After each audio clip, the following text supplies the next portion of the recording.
So the question is, in the realm of international relations, how is the power conceptualized, measured, and expressed among states and non-state actors? Analyze the various dimensions of power, including military, economic, and soft power, and explore how shifts in power dynamics influence global politics and shape international decision-making. So, in international relations, power is a big idea that explains how countries and other groups influence each other and shape the world. Power can take many forms like military strength, economic resources, or even cultural influence. To understand global politics, it's important to know how power works, how it's measured, and how it shifts over time. So what is the power? Power is simply the ability to get things done to make others act in a certain way. In international relations, power is what allows countries to protect themselves, make deals, or influence others. For example, a powerful country might lead global decision-making or push for policies that benefit its people. There are two main types of power. First of all will be hard power. This is about using force or threats to get what you want. It includes military power and things like economic sanctions. For example, one country uses its army to defend itself or imposes trade restrictions on another country. That's hard power. So another one will be soft power. This is about influencing others through attraction, not force. It includes things like countries, culture, values, and diplomacy.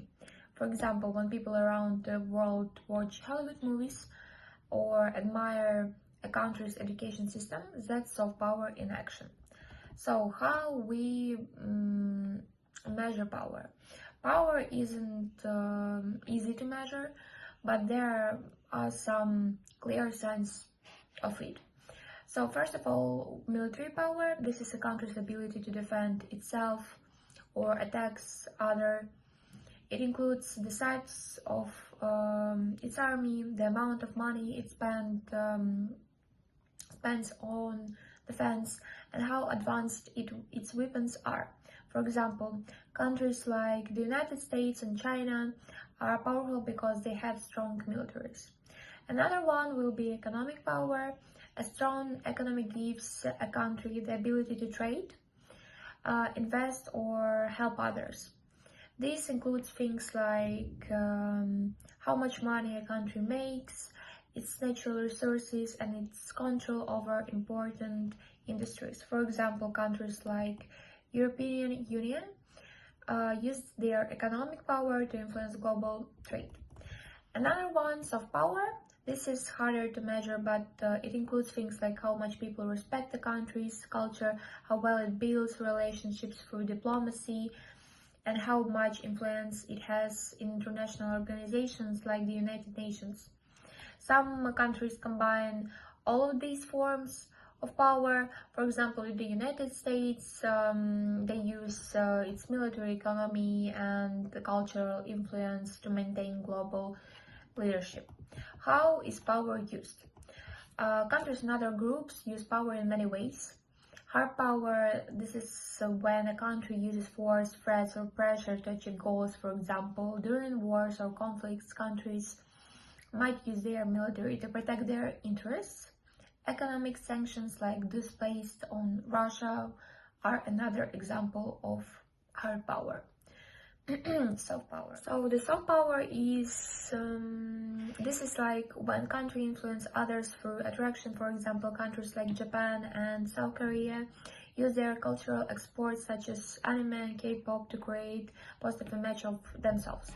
And smart power, many countries use a mix of hard and soft power. For instance, the United States often use its military strength alongside diplomacy and foreign aid to achieve its goals. Non-state actors like big companies or international organizations also use power. For example, multinational companies like Apple or Google influence economies and even politics. Similar organizations like the United Nations help set global rules and resolve conflicts. Shifting power in the world, power isn't fixed. It's changes over time. Here are some examples of how power is shifting today.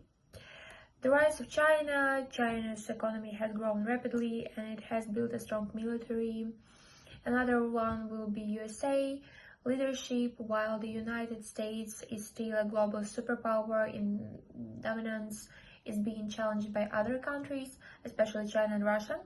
Internal issues like political division also affect its ability to lead. Emerging powers, countries like India, Brazil, and South Africa are becoming more important in global politics. They work together in groups to have a bigger say in decisions. And another one, non-state actors. Groups like international organizations, activists, and even large corporations are playing a bigger role in shaping global politics. For example, climate change. Activists push governments to act, while companies like Tesla lead innovation in renewable energy. How does power shape global politics? Competition.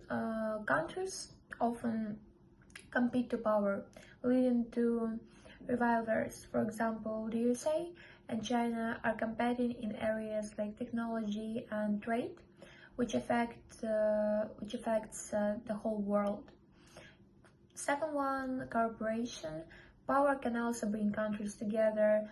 For example, nations work together on global issues like climate change or pandemics because no single country can solve these problems alone. And the third one, new rules. Powerful countries and groups often shape global rules. For example, China is challenging a Western-led system by creating new institutions like the Asian Infrastructure Investment Bank. So to sum up all information, the power is what makes the world of international relations work. Countries use their military, economy, and cultural influence to protect their interests, form alliances, and solve global problems. But power isn't just about who is strongest, it's about how that strength is used. As power shifts between countries and other players, and the way the world works continues to change. So understanding these dynamics help us to see why countries act the way they do and how we can build a more cooperative world.